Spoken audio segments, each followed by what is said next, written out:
Hello, ladies and gentlemen. Welcome back here for set 2 of the PPL, the Paladins Premier League, and it is time to continue this beautiful day in Europe, where we just saw the top team in Europe, Fnatic, take down Mouse Sports 3-0, and now, as Nick joins me on the desk here, we're going to see Navi and Virtus.Pro battle it out. Yeah, probably expecting similar results here in terms of there's a lot of space between these two teams, skill gap-wise, and is also playing together as well. This roster for Navi has been very consistent. They've made a total of 2 roster changes, one about a year actually apart from each other now, one right after DreamHack, and then one, of course, just a couple of weeks ago with adding Lazy. I mean, the little sarcasm I do earlier comes from the fact that you have 2 teams that have isolated themselves. Really, it's been NIP just barely starting to get back in that conversation, but for the past couple of seasons, Navi and Fnatic have been isolating themselves as no one can even touch them. And we're talking globally almost until Envy shows up, but no one in Europe even coming close, especially an 0-6 Virtus.Pro team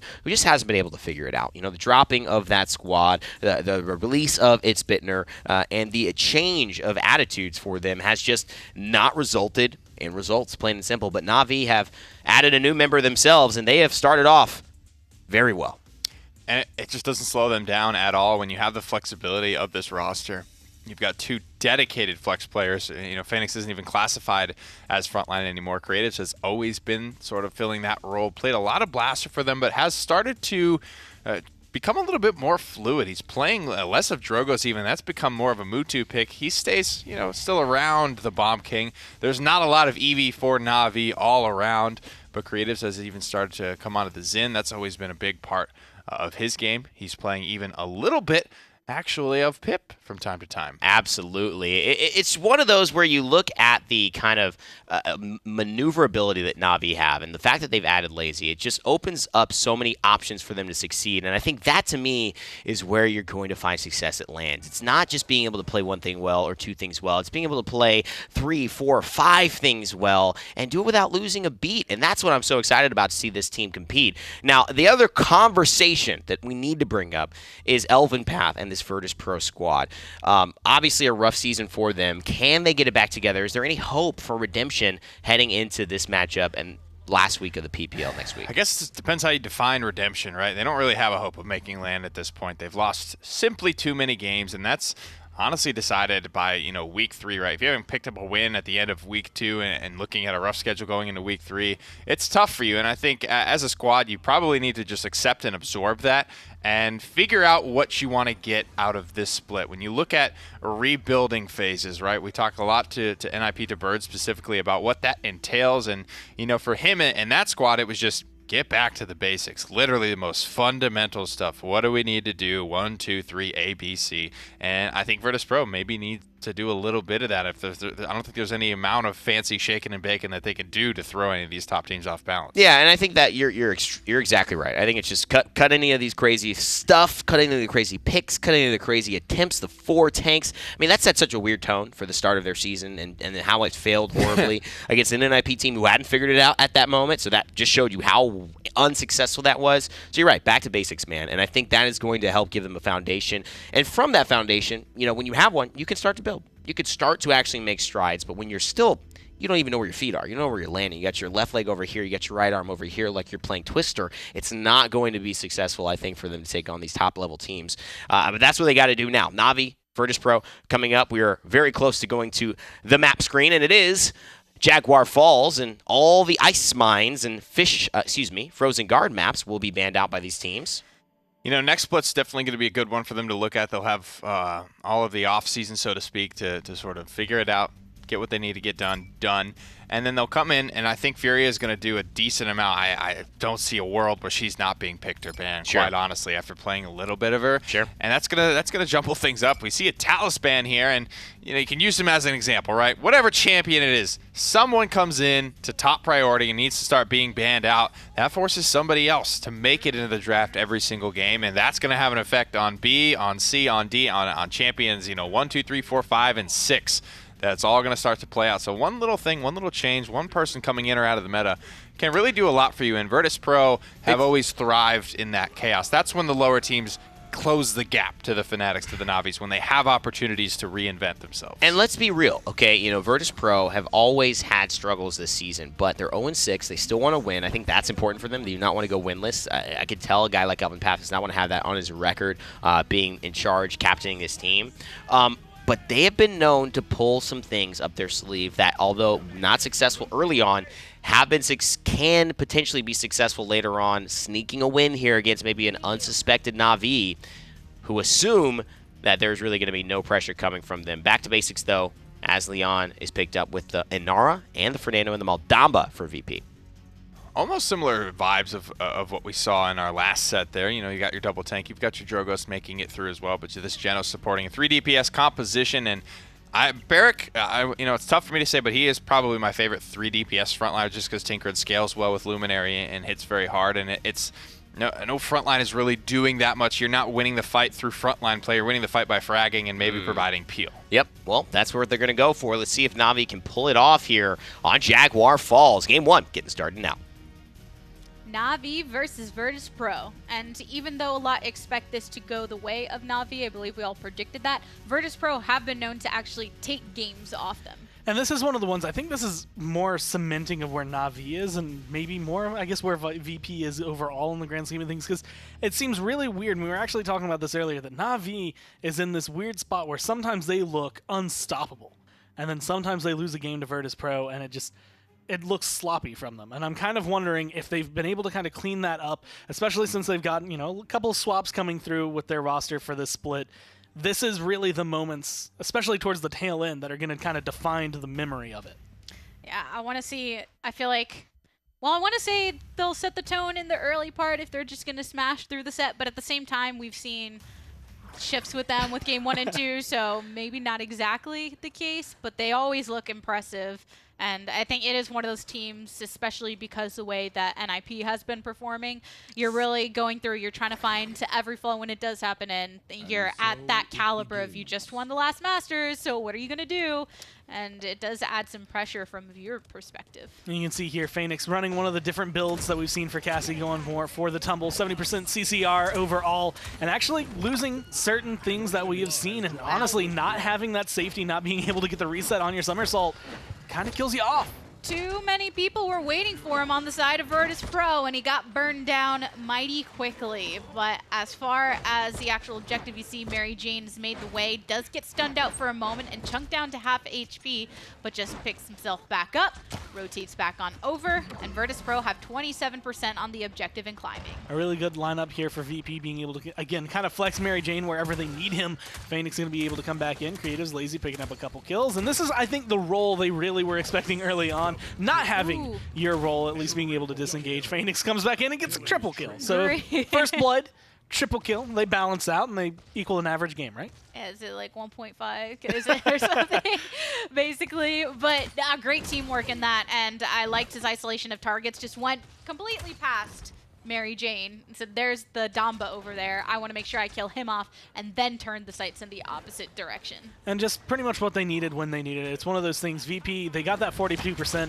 But because of how quickly they got that first blood, they took that point and controlled it pretty much under a 4v5 kind of standard, where now Navi feeling a lot more comfortable, it looks like. Shotgun headshots coming through from Mutu. They are definitely back in the driver's seat. Unlimited Power picks one up, but still, Virtus.Pro gets wiped off the map right now. And Navi, lots of streaks going. They get the first point. Time to push this through. And Phoenix, yeah, after a little bit of a spill right at the beginning, he has zoned in on this Cassie play. All you have to do is get yourself prepared. And again, that CCR that he has going in there, it's something that we've seen usually picked up by Bomb Kings having the reinforced casing. But Cassie, it's one of those awkward moments where you have to decide, is their composition worth more crowd control reduction and slow reduction, or do I want my blast shower, my blast shower, a little bit more cards, a little bit more damage overall, kind of focusing on my blast shot as opposed to trying to get out alive? And of course, you do sacrifice a little bit, and it feels odd, I want to say, to be able to have to make that decision, but running for it, this is a good comp for it to work. I love just the pops over the top in these scenarios. You see Mutu just going, oh, pop up, let me get a shot. Has somebody else ready to clean it. Mary Jane forced to put the wall between herself and Creatives, who is pressuring from the side, keeping his eyes on these spawn doors. And Phoenix is on the opposite end, so anyone that tries to escape Creatives finds a crossbow on the opposite side. All ultimates available. There's a third time and space directly down the middle. Actually gets a really nice chunk onto the Drogos, but he heals all the way back up. But Elven Path unable to do so. Same with Mary Jane, so Navi pushed this through for the 2-0 with the team wipe, just for a little extra icing on the cake. I love the way they've been able to play this. And again, Phoenix, I mean, Creatives and Lazy really, I think, kind of started paving the road for him to come in. And Creatives has been ever present. I'm actually kind of curious as to what Creatives is running in his loadout, if he does have that reinforced casing, because the way Navi have been able to draft this, and yeah, it's up there at level 5. Actually, it's only level 5. King's New Cloak getting taken down to level 2 there for him. Instead, we're looking at King's Court. So a lot of healing and a lot of survivability. So him and Phoenix are just kind of impossible to lock down. Mad Mac, Mary Jane, pretty much anybody on VP are going to have difficulty keeping them under wraps. 3 of the players on Navi have yet to die. Phoenix hasn't died since that first blood. And then Mutu, looks like he died once more recently, but he's still 3-1-6 right now. So Virtus.Pro have a lot to be afraid of in this time. Send Mary Jane back over, and Phoenix taking his time before moving down this corridor because of how he got caught last time. There's the seismic crash. Creatives gets the kill definitely onto Mary Jane, and Phoenix cleaning up on an unlimited power. And all the DPS players just picking up kills for themselves right now. Double for the Cassie. And Nando, you're just going to get staggered out, boy. Nothing, I think, is more awkward. Elven Path, I feel like there is a moment of, do I immortal here during that engagement? Do I try to fight this back? Then, of course, once his team dies, the answer is always going to be no, especially from him. It's just that area of, I can't run towards the edge because I know they're just going to kill me then, but staggering is, at this point, it's too late. Can I stay alive long enough to just regroup? Unfortunately, you end up regrouping a little bit too far back, and that gives Navi the 3-0. And interesting with, even right there, Lazy, he popped his ultimate using the Dome Shield as a zoning mechanism, so Virtus.Pro couldn't effectively get anywhere near to even attempt to start an overtime. So now Navi, everybody's got a streak to him. Creatives gets a double kill. Mutu, look how forward he is able to position himself, just waiting for the rest of the team to catch up, but not even worrying too much about his own safety at this moment. Bombs galore and just control as that payload hits that 50% mark. And honestly, it doesn't look like they're slowing down. Creatives pops perfectly into the window and goes into the King Bomb and gets aggressive. Only going to be able to find one overall. It actually does get taken down, but not without taking a few with him. Good job on Madara. Uses the ultimate to get that kill and finish it off. But here we are, 1:40 to go. A Dread Serpent activated, still pushing nicely on this one. And Mad Mac and Unlimited Power, I mean, they're doing their best right now, but Navi is looking super good. The way they've been able to spread this out, finally getting a couple kills, Mutu specifically going to be the one that I think is the key for right there, but Creatives is back and going. Navi were just spread out enough that even when you're able to get aggressive onto one, the others are safe and shooting you every single time. And while they're not quite on the payload right now, you can still see that same kind of movement and that same kind of positioning coming through time and space being thrown out. A minute left. The payload's close. And it's close indeed. 20 streak for Phoenix right now. And Virtus.Pro, yes, off of that pressure when they got those kills, now they're able to move forward a bit more effectively. Madara, look at his actual placement right now. Spunky finishes him off. And Drogo's, I mean, Unlimited Power, he's trying to put in work, right? He's getting kills here, he's getting kills there, but even the 1-for-1 trade isn't going to be enough for the team in this moment as they lose 3. Seismic Crash into the face. But Lazy picks up the double kill and Mutu with the cleanup, so Navi catch game 1. I kind of like that we see Genos just land at the tail end of that because he's like, hey guys, I'm here too. Everybody on Navi was looking incredible that game. I really liked it. They had a composition that allowed them to be as aggressive as they did, as Nick said on the desk, when you have someone like Barrick who adds his effectiveness as a frontliner, but still can work well with the Genos. Hey, it was good stuff. But let's see what Evan and Nick have to say about it. Well, so far, we have a similar expectation delivered to us with Navi taking a 4-0 lead over Virtus.Pro in Game 1. Jaguar Falls looked like they were back to business, Nick, as usual. You get this moment, especially right there at the end with Phoenix. He's on his 20 streak. He's juking out these shots from this Leon. It takes 2 people to come and capitalize on this like 300 HP Cassie. They're starting to choke a little bit. You know, it's Croatia running away with the game a little bit, so to speak. And it's rough because, you know, when you have players like that, it honestly, given an opportunity, can succeed.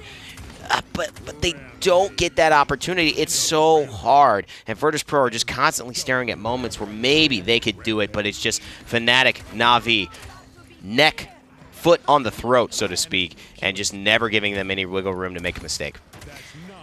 You know, that's what this Jaguar Falls game looks like when Fisheko doesn't poppy bomb himself off the map, right? Exactly. When there isn't any of those glaring mistakes for Virtus.Pro to capitalize on. Navi are not a team that make a lot of mistakes habitually. You're not going to catch them, you know, in these weird positions doing, you know, misplays and things like that. So when they're not messing up, yeah, there's nothing you can really do to try and find a chink in that armor. And now, I mean, it's up to Virtus.Pro to have an answer, to respond. Can they do it? The question we'll have to ask as we get into the maps here, getting ready for game number 2. It's Serpent Beach, where we'll be taking our talents. I always say that because it reminds me of LeBron taking his talents to Miami Beach. To South Beach. And so Virtus.Pro will take their talents to Serpent Beach and try to respond with a victory here. They've had some terminus things that they do on this map. Are you expecting any of that? They've gone away from that. I guess it's just predictability, but that like Park Elvin on the point type of thing. And they, you know, he has his odd DPS that he plays. He's not playing Leon or Cassie for them anymore like he was in the spring split. But it is like just that Talus. But other than that, you know, he is parked on the front liner. And if that's what you got to go to, I mean, that's what you have to build off of, I guess. That's the only thing that they've come close to succeeding with. Yeah. Is, you know, trying to drag out these fights. You park your frontliner on the objective. The rest of you, you know, you don't overcommit. You don't get over-aggressive. You just try to take these safe fights, passive, draw the fight out, and hope that you've spooled enough capture along the way to find an opportunity to get a payload. Serpent Beach, interesting map here. A lot of layers to it, and definitely some range potential if you want to go that route. Navi covering the range and taking their first tank. It'll be the Terminus, as Virtus.Pro and Elven Path have been kind of keen on the Barrack lately with this Cassie and Genos already in the mark. It is going to be Leon added to the roster for Navi here, 4th. A lot of high ground mobility available for Navi. Not too much for VP. They go to the Grover, though. It's a lot of sustain. It's one thing that they could look to try and make things a little bit more difficult for Navi. But Navi aren't exactly easy to kill themselves. I'm looking primarily at, you know, the guys, the 2 backliners, Creatives and Mutu, on this Buck, on this Eevee, to be able to do what they do. Bomb King Grover here, taken by Virtus.Pro. It's going to be an interesting one as Moldamba gets picked as well for Navi.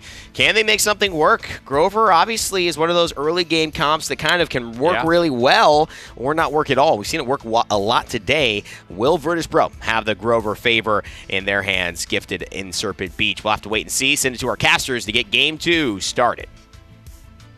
What do you think? Are they going to pull off the Grover effectively here? I think it'll look good, but the problem is you have to look really good against the lineup Navi were able to draft. I mean, having Buck, Eevee, Terminus, it's pretty deadly on that side. Oh, yes, definitely can be, especially taking advantage of the high ground here on Serpent Beach. It can't just become shooting fish in a barrel if they don't get too misstepping or anything like that. Sorry, you just started dancing next to me and I lost my words there for a moment. But Serpent Beach, that's where we are. The music was going, the energy was flowing, and everybody, well, except maybe VP, was pretty happy about it. There's nothing like gore dancing, y'all.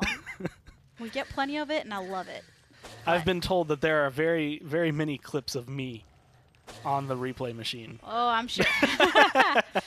I'm just happy that if they had one, so they have this camera. If they also had like the single on the desk, there'd be too many. It'd be too much. So many. Only one team will be dancing with happiness after this game. The other one may be carrying a little bit in sorrow. Lazy's on the Terminus, so with the composition that he has around him, especially with Damba potentially to amp him up, could be very effective. But there's first blood from Mary Jane onto Creatives. Mutu getting a little revenge, though. 36% for Navi, but the Barrack finally makes his way through. And I want to say a very similar start to what we saw last time, where VP are able to get a pretty decent first blood, something that you didn't really expect out of them, but they catch someone off guard, Navi then return, and they just stand on the point. But this time they stand on the point for a lot longer. It's 78% already for Navi. And still climbing. Mary Jane on this Cassie has had some great play in the past, but you're going against targets that know not to sit so still for you, especially with the mobility of Eevee. But Unlimited Power also on this Bomb King on this map in the past, getting some nice shots onto Mutu, able to finish him off with the in-hands, allowing the team to open the doors for a little bit of payload or actual capture action. But nonetheless, here's overtime, and it's actually going to go in the favor of Virtus.Pro because Navi lose too many. A lot of good shots right there. Lazy going to be the last to fall, but you have Mutu left alive. And Mutu can do a lot, but I'm not sure he is the kind to come through and retake an entire point by himself, and that's going to actually push him away long enough for VP to go ahead and take the point. I think VP on this map, it's usually where they do put up a decent fight. Yes. Elvin, he really just knows how to obviously be objective focus on any map, but for some reason in particular here, whether he's on a damage dealer or a frontliner for the team, it is a bit more effective for him when he knows exactly where he needs to dip behind and everything and when exactly he should be rotating it or leaping. This team in VP has two maps that are incredibly good. One of them is Serpent Beach, and then the other one would have to be Stone Keep, but it's going to be Mary Jane trading out double kills with Creatives as two go down for both sides, but Creatives is the first, or the last one, I guess, to fall there for Navi. And again, just sitting up here, and I'm actually kind of curious to look at his loadout as well, just to see the differences that it might have from what Phoenix was running last time, because again, Phoenix running a lot of CCR. Mary Jane is fighting a very similar composition, but doesn't really have to focus on that as much, and you can see he actually doesn't. Kinetics, Blast Shower are the top. Somersault was the card that Phoenix kind of had to forego. Could have helped him not be first blood, but it's going to be a lot safer here for Mary Jane, specifically because of the map. We're at about 50% right now, and Mary Jane is kind of looking for who the target should actually be, and Mutu is on that side waiting for his entryway. Creatives end up falling. Mutu gets a kill though. 3 in the favor of Virtus.Pro, 3 for 1, and looking for another one onto this Buck. A couple shots and he is down. And this, I feel like, just encapsulates what I was saying at the beginning of the last game. You're looking at the same Navi that just played that last map, and it just is a completely different performance. And part of it is the fact that you can tell Virtus.Pro are playing lights out, but you can't have that kind of, I want to say, polarizing making when it comes to our team play. When it comes down to it, Navi right now do not look like themselves. And the composition that was brought to the table by Virtus.Pro, it's interesting because you still have that single front line with the Barrack. You have Cassie and Bomb King, and they're obviously putting in work as both of them pick up a kill in this interaction. But Genos and Grover offering different types of utility from that healing perspective, rounded out in a very interesting way. Make it very clean, very crisp overall with the way they were able to control that. And again, I don't think there was a single point where Navi felt like they had too much. At the beginning, they lose first blood, then they're sitting on the point and they are happy. They get to 99%, and all it took was one overtime, and I want to say kind of an angry Mary Jane, an angry Unlimited Power to just come back in. And Elvin Path, like you said, very good knowledge of the map. Everything that VP did to regain that point worked in their favor. Mary Jane and Elvin still undead, and Mutu and Creatives the only ones to get credit for some of these last hits throughout those fights. 6 deaths in total for Virtus.Pro. But they're going into this next one with comeback mechanic against them, and Navi did bring it up to 99% during the first round. They make a lot of similar rotations and even have a couple ultimates online at this time, one of which is actually going to be coming back up again soon. Then it may be all they need to turn this back. The big thing for me really affecting Navi, especially for this round, is going to be not only comeback mechanic, but kind of the economy. The fact that Virtus.Pro are coming into this with just more items and more credits all around would typically give them a little bit of an advantage. But again, all you have to do is stand on the point. You don't even have to win the fight, you just have to zone. And that Dread Serpent, even though Spunky ended up falling after, it got enough to clean off that Bomb King. So 81% Virtus.Pro. Picking themselves back up, though. 3 kills in quick succession. Make it another one. Another one. Oh, yeah. But they're all putting in the work right now. And I think the way that they're actually performing within these team fights, even if they know when to back off of it, right? They pick up about 3 kills and say, okay, let's go and focus on this objective so we don't lose any amount of time, because every second is going to be precious to us. But you can see here the difference that the comeback mechanic makes. Virtus.Pro just now pass over Navi, but with Lazy getting ulted just like that, Reanimate is more than likely going to have to come through if they want to have a chance fighting on the point. 90% for them, but 97 on the opposite side. They end up losing both of the flanks for Not Sincere. And maybe Unlimited Power continuing to apply this pressure with the rest of the team. Lazy just caught once again. And Phoenix trying to bring it back a little bit, gets the kill with the ultimate, but Mary Jane is there to just shut him down, and Virtus.Pro take point number 3. That was solid. And again, it's the kind of comeback fight that really tells the story for me. Mary Jane right now is playing lights out, but just the assistance that they've had and kind of the team play, being able to follow up on what your teammates are providing for you is something that's big. We talk about it kind of with Eevee ult, and to an extent, you don't need that as much with, say, like a King Bomb. But having someone there ready to follow up immediately is making the biggest difference for VP. Right now, 2 minutes on the clock at the 50% mark. Or Navi, they ended up losing one player who's going to be spawning up very soon. But without as many on the high ground, you see that Virtus.Pro, they're actually peeking over in the side. They find Lazy, who's getting healed up right now by Maldamba, but it sucks because he had to back out, which left that opening for Virtus.Pro to rotate in. There comes a whirlwind looking to try and stay alive. Madara goes down just at the tail end. And overall, again, someone I didn't expect, I want to say, to be playing Grover, but still making it look good. So far this game, finally Navi seem to have like a breath of themselves coming into this with a defense here. But 1 minute and 20 seconds, and Virtus.Pro, I mean, they still have a couple members that are running. I think only one now that has not died total, and that's going to be Mary Jane. Feeling pretty good about that Mary Jane play, I think. And that sounded so suspicious the way you said it. Like that was definitely code for something. Well, feeling pretty good about that Mary Jane play. I guess if I left off the word play, it could sound like something not so great, but oh no, even then, it just sounded suspicious. I just meant that Mary Jane's playing well, okay? All I was trying to say is on this Cassie. Oh my goodness. In the end, though, Phoenix also looked pretty good with the ultimates, but still just dying immediately after kind of using it as a latch-ditch effort to bring it back for the team.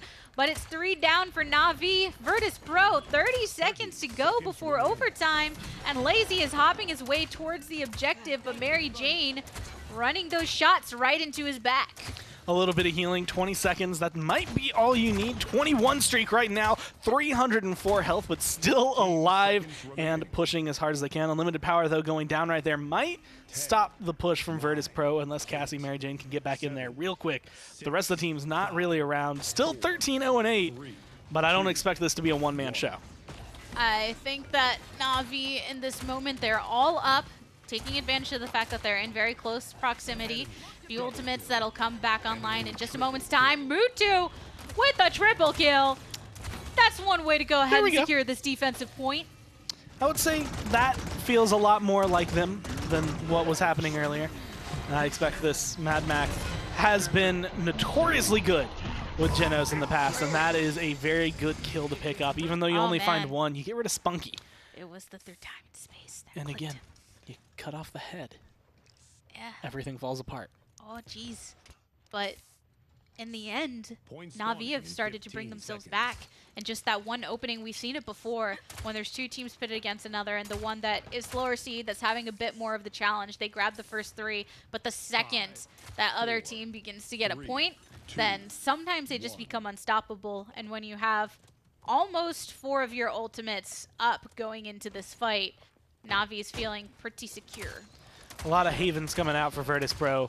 And that's been trying to deal with Phoenix as well as this Buck. But Mutu didn't feel like he had too big of an impact until just at the end of that last round. And that, I want to say, is kind of like the doors flinging open, right? That is him bursting through and saying, look, I'm here and I'm ready to go. There's the Dread Serpent to kick it off.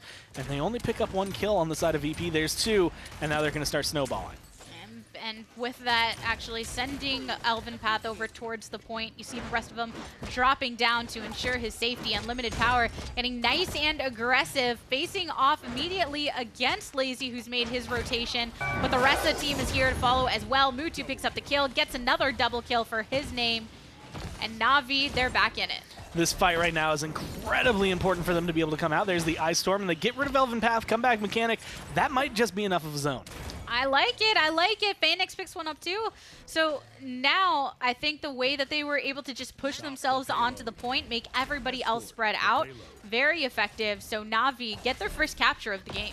The tail of this push I think is going to show a lot more about Navi than anything else. If they have to use like their ults in order to get this rolling, if they have to make sure that they can secure it towards the tail end, whether they get it or they don't, there's a lot that I think opens the door for the conversation of where they stand and why Virtus.Pro specifically seems to be the one team that always does this. It's always very difficult for them.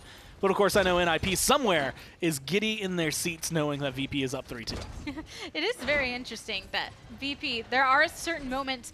Well, actually, we made this point last week, the last time we saw him play, rather, where Virtus.Pro have some times where they look so strong and they're doing things so well, playing into their strengths. And then other times where it just looks like the complete opposite and looks like a totally different team. So if you take, there's enough instances where they're doing really well. If you were to string those together, you look at them and you think, this is a really solid team. A lot of people really need to worry about this roster. But then it's those in-between games where things just seem to fall apart. And you think, what are you going to do to snap it into being able to actually carry those stronger moments through much more consistently? So not just because it's snowy in Russia, but I feel like Virtus.Pro is like Elsa and Frozen when it comes down to it, right? Like, you have glimpses of greatness, right? But it feels kind of like that's like the real them. That's where they really do come through. And then there's a lot of, no, you can't do that. You got to stay down. Like, you're supposed to be number 5. You aren't allowed to shine this way. But when they do come through, and I think when they finally can figure out what it is that brings them the success, they are going to skyrocket. They are a very talented team. It's just these moments, right now, where it's just you were holding this so well earlier on, and now it just falls right through your grip. Don't let him bring it down, Virtus.Pro. Just let it go, but don't let it go into the actual end where it should be pushing, because now Navi's tied up 3-3. And this is what I was talking about. When they got that 1 point, so it was 3-1, like, man, that sometimes the team like Navi just needs that one opening to try and get the run back. And I mean, you're looking at a 13.5-minute timer right now overall on the game clock. Not a lot of that was Navi pushing. Like, the last 3 points they've been able to get have been in the last, 3 minutes, as opposed to what took Virtus.Pro a long time to be able to kind of capture, convert, and fight.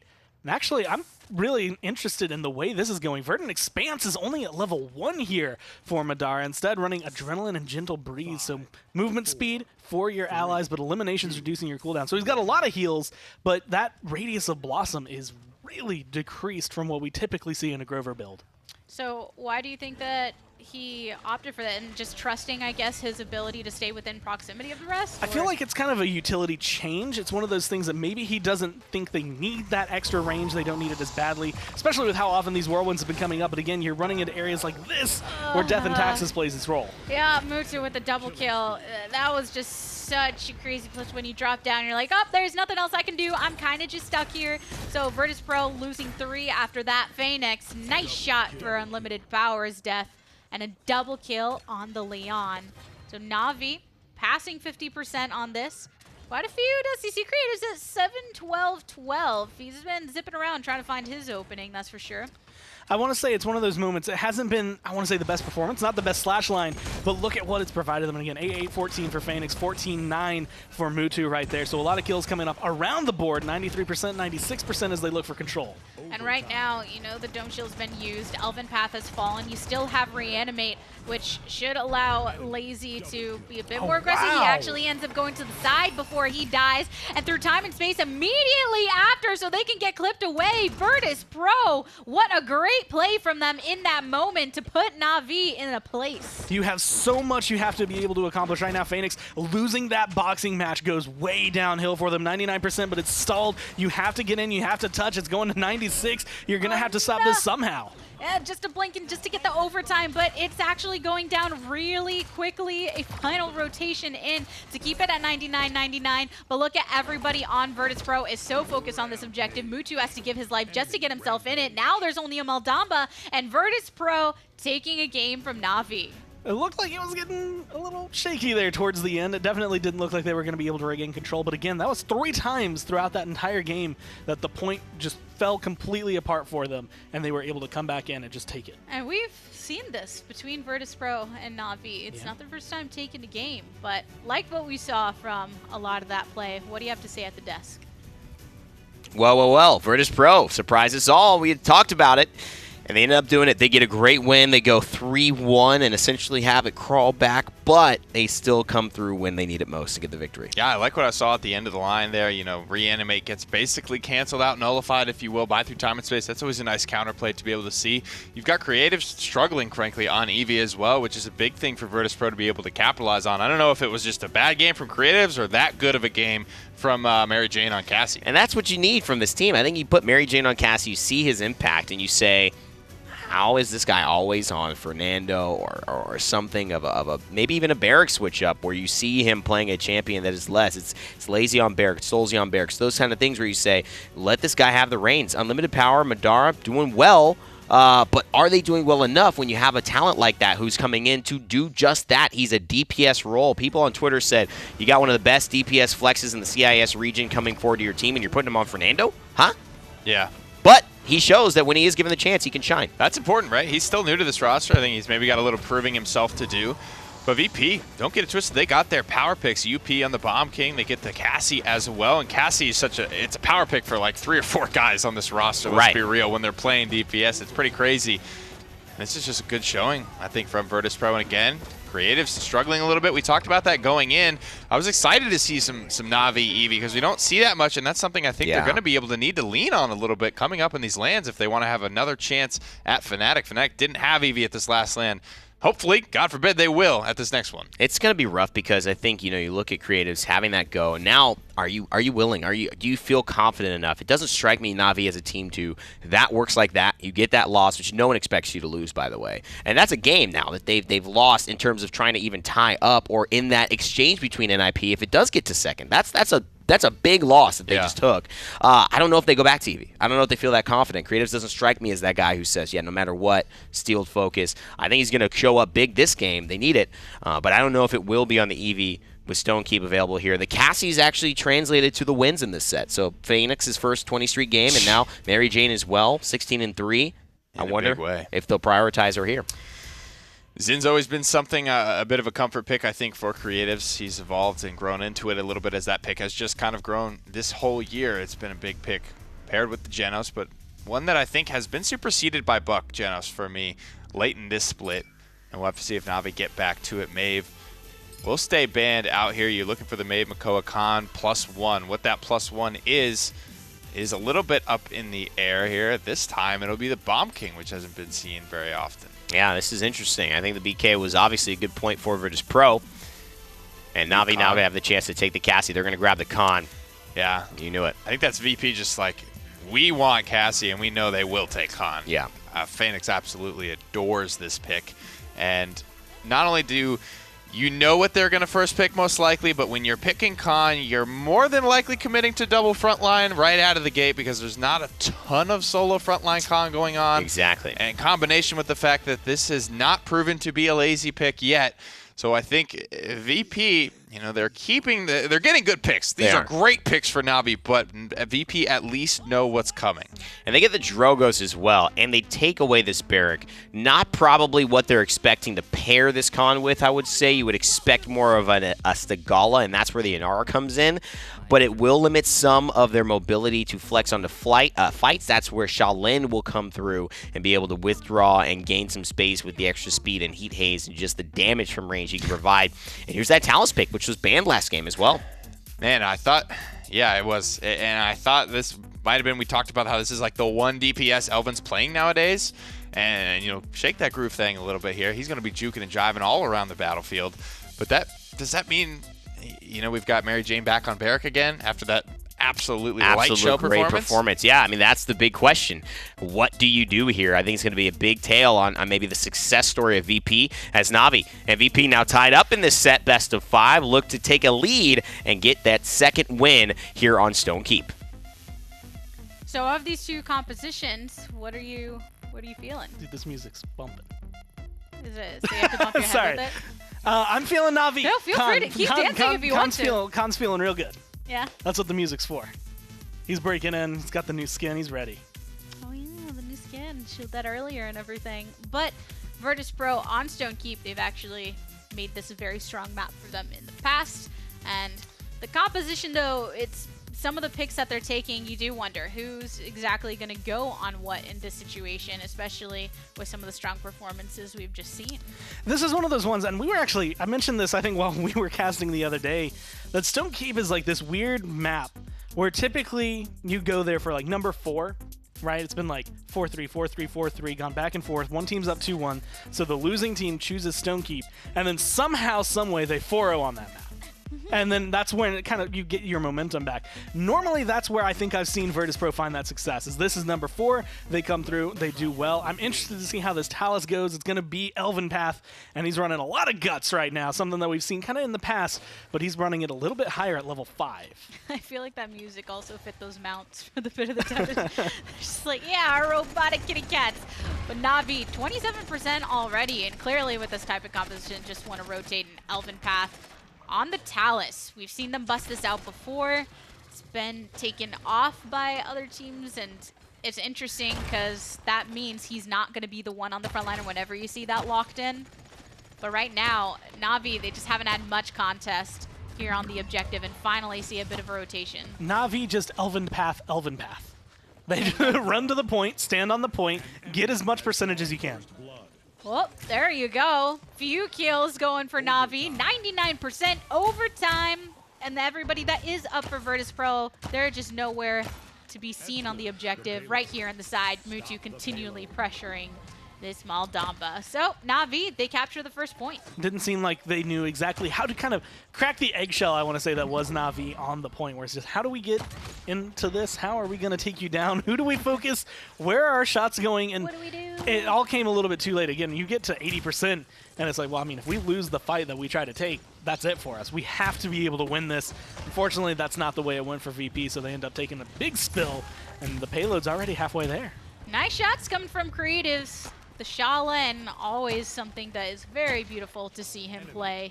And the way that everyone's playing right now, it has the feel to be the type of Stone Keep game that you were just describing, where Navi is said, all right, we've got Creatives on the Shaolin. We've got Inara, who right now can just actually be into the face of Virtus.Pro, doesn't even care. Seismic Crash right down the center, contributes to all that damage on Madara, who ends up getting killed off by Creatives. 3 deaths for Virtus.Pro. And that is a 2 minutes and 53 seconds on the clock as Nadis Vincier get their second point. Mutu was actually just being, a sentinel on Stone Keep. He was standing over there, I think, like right in front of a statue. It's a good angle to hold, and with the way things are going, they are very happy with that. 1 death on the side of Navi that entire time. Madara is the one who picked up the kill. Spunky is the one who died, but you're looking at 204 on 2, 304 on 2, or 303, I guess, there for Phoenix. Didn't get that last assist he needed, but they're doing solid work. The damage is really mixed up between the two teams, which again just shows that Navi were way more focused, I think, on the objective than really winning the fights. And the Spunky death was, I'm pretty sure, pretty quickly after the capture, so it was also at a time where they were okay with losing. There's support for that moment. It's fine, we already got the objective. Now it's time to just push it on through, and they definitely want to try and repeat that again. Virtus.Pro, though, it doesn't feel good when that ends at 2 minutes and 53 seconds and you only have 1 kill on your team. So many credit opportunities lost if their time and space actually right down the side. And Creatives once again trying to get his proper placement in this fight. Unlimited Power pretty much just had to cancel out that Dragon Punch. Could not get forward with that planet hitting him too hard. And now sitting a little bit further back. Phoenix trying to get aggressive, but that was a good fight. That is exactly what Virtus.Pro needed to get aggressive. And now you have a Dome Shield down on the point. They can start pushing this. There's a Dread Serpent as well. A little bit of separation. Madara and Elven Path picking up some kills. 78% for Virtus.Pro with that comeback mechanic. But Mutu, he's got the Buck Wild. Shatters some shots into Mad Mac. Turns his sight back over to the Bear. Gets a double kill.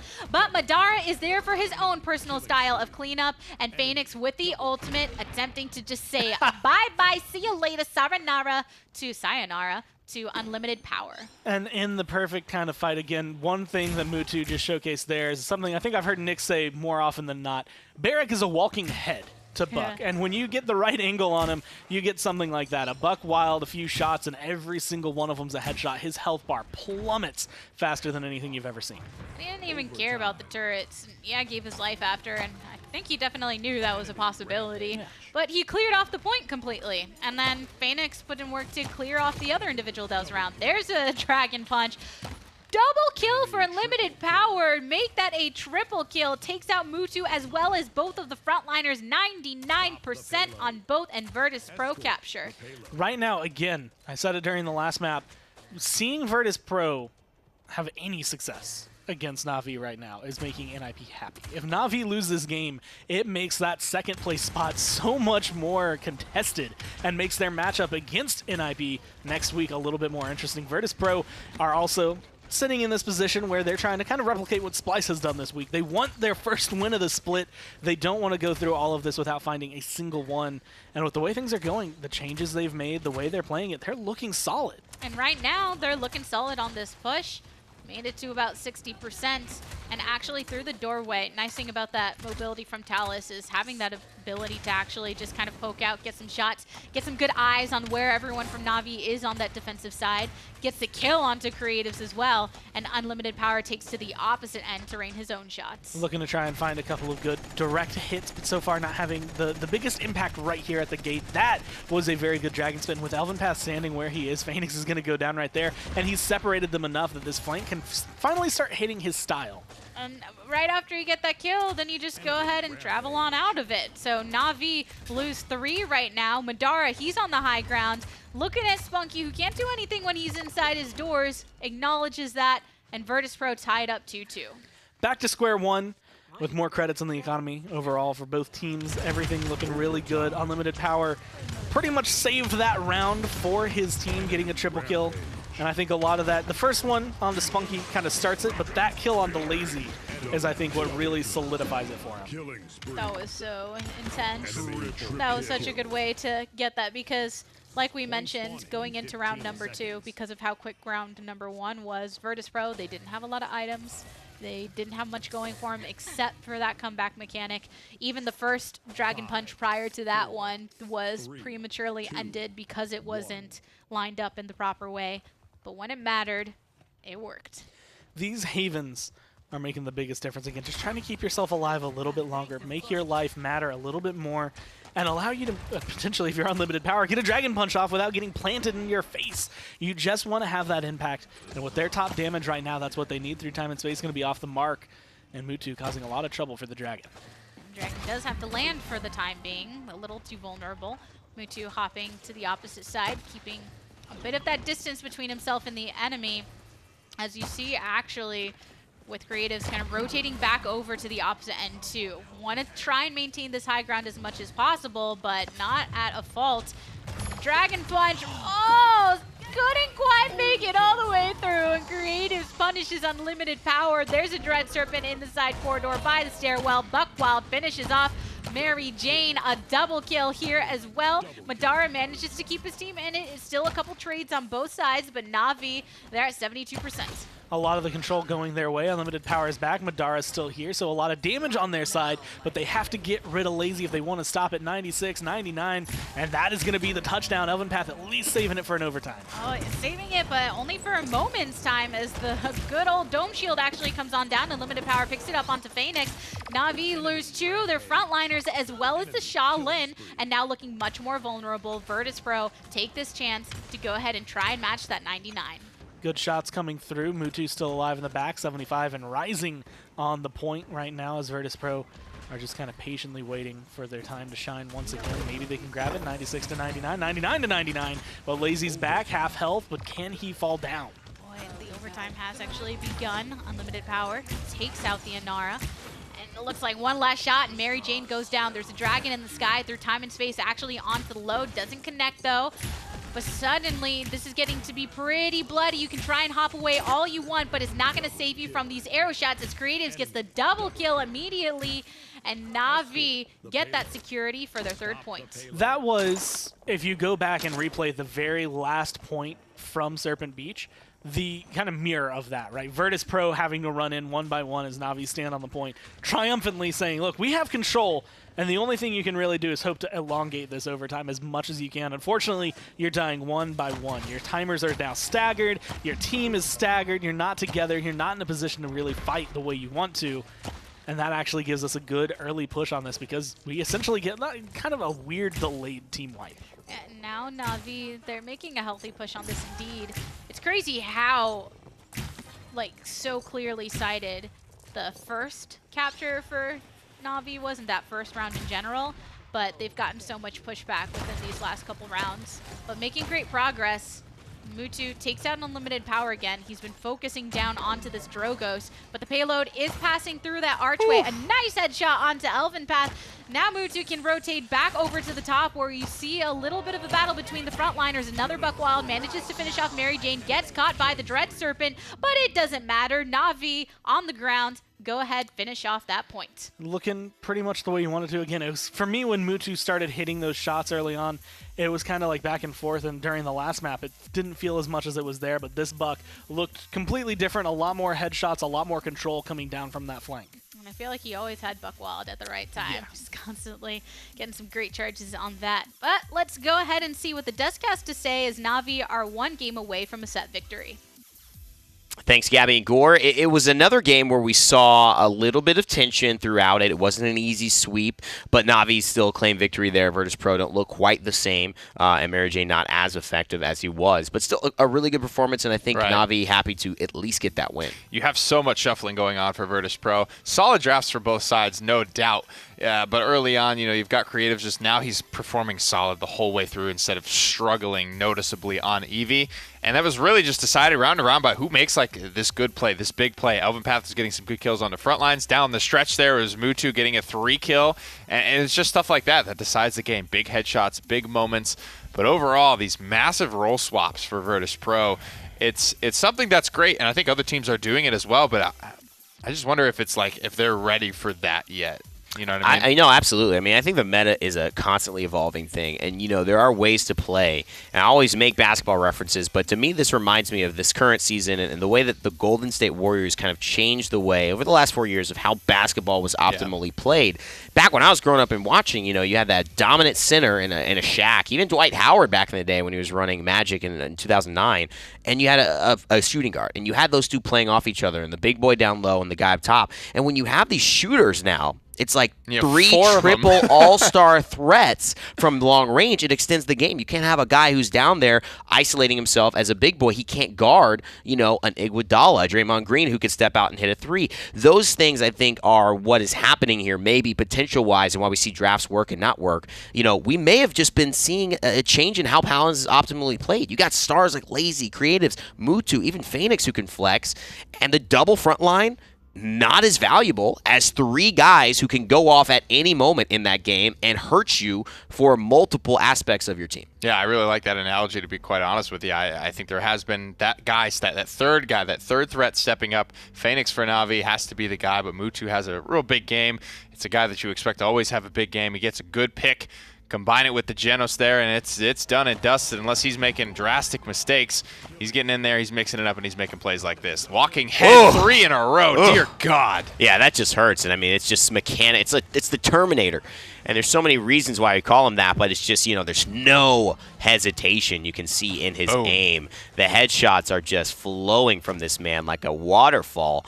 And so I think you're going to see a lot of good plays from Navi. They need to get that win. They can't lose another map against VP. Otherwise, that really starts to hurt when they play an IP and have to worry about that second-place round. That's very true. I haven't thought about that yet, but map differential is going to be big for Navi coming down the stretch. And, I mean, the fact that they even lost that, I think NIP now seeing some weakness. It hurts. I mean, it's just like they're coming up. Navi making a bit switch. They've been up, though, so they've got to really work hard to maintain this spot for them as they head into Frog Isle for potentially their last game, or what Navi will hope. Virtus.Pro trying to bring it back to a 2-2 and force a Game 5. And really, that's in North America, it's the race between Navi and the Renegades. In Europe, it's Navi and NIP racing for that second spot. And for my money, NIP have been chipping games off people here and there, all split. So I think they're still safely in the running at this point. Navi need to tighten up here, need to stay strong if they want to make this land. Yeah, it's that game in hand, right, that NIP have. And now Navi forced to kind of win to tie up. They're half game ahead, so to speak. So when they win, they will be tied. And it's going to come down to next week. And it's going to be an exciting week of PPL if that's the case. Virtus.Pro trying to make it even more exciting by giving Navi a loss here. But despite doing it 1 game, they've got to do it 3 games now. 2 games in a row is what's needed to reverse this. And Kinessa and Eevee grab for Navi right off the bat. It's a big flip-flop for me. Last time around it was, yes, Navi are getting incredible picks here, but at least VP probably know what's coming. Now it's Navi giving up incredible picks in the Makoa Genos Buck. But hopefully they knew that was coming, and they're reinvested in this EV, giving creatives another shot at it. But no easy targets popping up for VP is what I'm seeing. And, you know, now it's that triple DPS that's going to give them an opportunity to, I think, shine and shine and shine when things go wrong. Elven Path, VP, going back to a traditional 2-tank because most likely, you know, the Barrack is available now, which it wasn't before, and the Sarah is something that Spunky has pulled out quite often on this map specifically, even going as far to say that people he feels underestimate Saris's value in this meta. Yeah, he's definitely leaned on him heavily, more heavily than I think any other support, similar how Viral has leaned on Grover more heavily. It's cool to see Grover actually starting to spud up a little bit more here in Europe. Well, let's see if Grover can make the difference for VP. It's do or die, as Navi are now at match point with a win here. I'm stoked to see what happens because Virtus.Pro, if they keep with their trend, it's, we did take a game, but we end up losing the set. But you hope that it'll be a little different this time around. Maybe they'll make everything come through to just push it a bit further. Keep it maybe a little bit closer. I'm excited primarily to see Kinessa come through. I feel like snipers, again, some teams are, I feel like, glancing over them now, and I think others are still trying to figure out how to make them work. And I'm kind of hoping that this Kinessa performs well so Navi can showcase that they are still available, they are still really good, and given the right hands, especially Mutu's hands, they should be able to find quite a few headshots. Could be some great play that we're in for from Mutu on the Kinessa. So it's actually Mary Jane on the Barrack and Elven Path on the Makoa, and I think it's smart to put just this really strong frontliner onto a pick like that. Right before everything clashes off, was that Ferocity for Madara? I believe he was running it instead of what we've kind of been seeing. So yeah, he is going back old school as it is right now. Or I guess old school being, you know, about 6 months with the way things have been going. He's going to have a lot of damage though, and this is a great map for it. And Elven Path, he's making his rotation over to the side stairs. See who's lurking around the corner. And of course there's an Eevee, but she's just blinking her way around the map for now. Virtus.Pro beginning to actually entrench upon the enemies of Navi who already made that earlier rotation. Mutu, nice shot from afar. Doesn't care how fast you're moving. He's going to get these nicely. I love this angle that Mutu's playing. It's something a little bit more aggressive than I think we typically see out of the snipers. Normally you're sitting over towards the window, you're trying to jump over the wall, but right here you have perfect view of the point and not a lot of hiding spots for the team at hand. Going to be able to pick up 2 with that. Lazy picking up a 3rd, and that's going to put the kind of the pressure down now onto VP. And I like the way the frontliner, you're just doing your job very effectively as Lazy, right? Which is allowing Mutu to have that impact from afar. Navi getting point number 1. He just had such a nice time being able to shoot from that position because the rest of the team wasn't allowing any breakthrough from VP. That was a boxing match. He almost wasn't able to pull out of there. Sarah's going to be able to heal him up at the tail end, and it was just a couple of good shots coming down from him. I think the first to fire overall. Ferocity Grover does a lot more, and that is, again, a boxing match. That's part of the reason why Grover used to pick that up for moments like that. I mean, look at that, 1,000 health. You have to reposition. You have to get that health back. Because of that great headshot. Now Creatives, he just rotates in, throws it down with the ultimate even to secure that kill. So that's what you want to see when you're running a composition with a sniper. The rest of the team has to clean up because Kinessa's not always going to be able to get that last bit that you need. Creatives picks one up onto unlimited power. And we're at 1 minute and 35 seconds to go in this push, and the payload is not stopping. I get him low, you kill him dead. That's Mutu right now. It's just, I'm going to make sure I take these pot shots. I will hit 3, 4, 5 of them. But you're going to have to go in. I can clean up a couple, but you have to have at least some impact on it right now. That payload, 1 minute and 20, it's right there. And he is hitting so many different shots. Convergence coming out, and they're looking to get some kills. And with that, it's dropping 1 by 1. A buck and a Barrack, a tale of 2 bees as they try to keep it for their team. But Navi, they don't care. They move it through. That's a B movie I wouldn't mind sitting through. I accidentally watched the B movie one time. Accidentally? How do you accidentally watch the B movie? You know, on laptop, how sometimes you can go and it'll click if you like tap, like don't actually press a button. And then I was just scrolling through to put something on while I was vacuuming and cleaning, and then it accidentally hit play, and then it started going, and I thought, well, it's too late now. I can't stop it. This is the next 2 hours of my life. It's been cemented. I don't want to go and have it where it always says continue watching, and I wasn't going to pay attention to the movie anyway. I can get that. Yeah, and I think like if you click all the way to the end, it's a terrible decision either way, but I can understand it. But I wasn't going to really be paying attention. I was vacuuming. I was doing. It was one of those days where it was a full-on clean the apartment day, but it happened. It happened.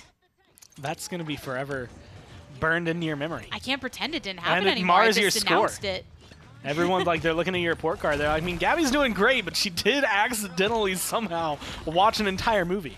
I did, guys. I did. But I don't think any of these shots are accidental on the side of Navi, the way that they're bringing. Like that. That's not accidental. That's, I want to shoot you right in your little turtle head. Ancient Rage pop because that was way too much to deal with. Circles around to find Mutu, but luckily he can just juke him as much as he needs to until that Ancient Rage completes. Unlimited power with a double kill, though, for the team. Creative's in a really awkward position, going to be able to blink, might be able to find this kill. Recovery comes through. That's the 1v1 you don't want to lose. He goes down. Phoenix comes to rescue him. So ultimately, VP do come out of that, I guess, only without their buck. Navi not winning most of that fight. No, that was kind of a moment where if you look at one part of the fight, you think, oh, cool, Mutu was able to survive and all that. But then you look at another and, oh, unlimited power. They did their thing. So Virtus.Pro off of the back of that, 97% for them. The turtle does die on the objective, though. Mutu with a double kill. Lazy's made his rotation back to it. And Phoenix on the Leon just sticking to that side little kind of, I don't know, mini stairs or whatever it is. A little step up and has that pressure from that angle, too. Now just being able to hold this, that's going to be the big question. 97% Virtus.Pro, they just have to clear you off for a second. But as long as you can keep them staggered again, right now in a 3v5, you're at 57, you're rising up. This is exactly what you need. If you can get a kill onto a Makoa early on in this engagement, that might secure you the point. 81%, really close to getting secured at the very least, making that 97 on the side of Virtus.Pro not look as effective. There's the Whirlwind, a nice shot onto Elven Path once more as overtime continues down. 99% for the side of Red. There's Enlightenment not going to hit, going right to the side of Mad Mac, but it doesn't matter. Lazy is there to get the last hit that is needed, and Mutu is doing his Mutu thing. And with Elven Path the only one around, that's not enough to keep this from being point number 3 for Navi. A lot of really good plays and counter plays. Convergence comes out, Whirlwind to match it, make sure no one gets pulled. You're really going in kind of this tug of war, I want to say, between the two teams. But when it comes down to it, it is kind of the positioning that you see. Leon in the back, not even hitting the Enlightenment, but just being able to get the kills early on and cause a lot of distraction and pressure from one side where it's just like, where do we look? Do we look to our left where there's a Leon? Do we have to look over towards the sniper? Do we look at Lazy? Who are we trying to kill? There were too many targets, and Navi made it really difficult for Virtus.Pro. Looking to my left, and there's an enemy. Looking to my right, and there's an enemy. What do we do as Virtus.Pro? You take to this side where you try and stay as grouped together as possible to benefit from the shielding, but once that goes down, Creatives gets the pop into Elven Path with the help of Mutu. We're at a minute and a half to go on this push, but Navi in a very similar position to when they were during that last pushing time. Gets another one onto Mad Mag. Mary Jane falls as well, and oh no, nobody's there, so Navi secure the set victory. Virtus.Pro looked really, really good throughout that set. Their win, obviously, I think looked the best on them, but with the way things went, again, that had to feel kind of like accidentally watching the B movie. Yeah, true. I guess. I had to figure out one more way to just... Well, you know, I needed to get that off my chest at some time, everybody. But we're going to finish things over here in the caster booth and send it back over to the desk. Thanks, guys. It's a wrap for today. The PPL on Thursday this afternoon ends with Navi and Fnatic taking wins as we expected, though Virtus.Pro making it a little bit more challenging as they take a game in this set, making it a 3-1 finish. Overall thoughts, Nick? Navi ready to take second place, or question marks heading into next week? I think, and I hope, question marks. I think if they're doing a little bit of experimentation today, this will give NIP a good idea of what they might expect to run into next week, and they won't have any surprises. Well, I think this is going to be one for the record books. Mutu, obviously a great performer in this last game as well, continues to dominate on anything that he plays. And this truly is the Terminator, as we've called him many, many times before. So succinct with his movement and his play. You gotta love watching him whenever he shows up. A treat for fans of Paladins all across the world. And Navi still in the ever-present quest to find their spot at LAN, despite winning the last biggest one, the Masters, in May, excuse me. It's always good to see that dominance of a sniper on Frog Isle, uncontested, not a lot of pressure on the back line, and a mechanical beast like Mutu hitting some big headshots to delete his opponents off of the battlefield. That's why they have that reputation. That's really what you need to think back to when you see a team get a sniper uncontested by another sniper on Frog Isle. Well, let's take a look at the standings. We've been talking about them, but now you can see them with your eyeballs. Fnatic 6-0, Navi, NIP tied up heading into week 5. Oh, man, I'm getting excited just saying it. Envy and Renegades. Renegades with a game in hand. Envy with a game in hand, so they have to play one more before they play the same amount as Renegades. But Renegades got that as a win, so it will be interesting. Today, we finish off with 2-0s for the top teams. And tomorrow, G2 versus Renegades. Huge opportunity. And Envy have to beat Splice here. That's definitely a given there, and if that goes according to seeding there, then we're in for a very interesting week number 5, where that Renegades Envy matchup in week 5 decides the land spot. Never have number 2 spots been so exciting to watch. I Right. think so competed for as well in Paladins esports. It's been great. Of course, we've got DreamHack coming up at the end of this year. November 16th through the 18th is when you guys can have a chance to get some tickets to be able to show up for the biggest event that we will have in 2018. Well, the second biggest, because we kind of had our other one in 2018 as well, and we pushed it up. I don't know. It's all technical stuff, but it'll be fun. Paladins Console Wars will be there as well, so stay tuned for that, guys. It's going to wrap for PPL on EU today. I'm Rain Day. That's Pretty Hair. Thanks to Gabby and, of course, Gormizer, and thanks to the production crew. As always, never give up, never stop gaming, and we'll see you in the round.